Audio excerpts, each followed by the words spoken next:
இறைவனிடம் கையேந்துங்கள், அவன் இல்லை என்று சொல்லுவதில்லை. பொறுமையுடன் கேட்டு பாருங்கள், அவன் பொக்கிஷத்தை மூடுவதில்லை. இறைவனிடம் கையேந்துங்கள், அவன் இல்லை என்று சொல்லுவதில்லை.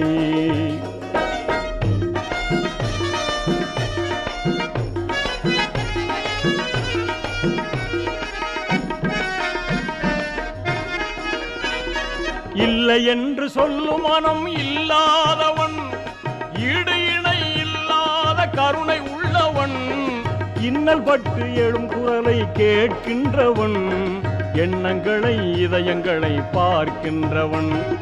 இறைவனிடம் கையேந்துங்கள், அவன் இல்லை என்று சொல்லுவதில்லை.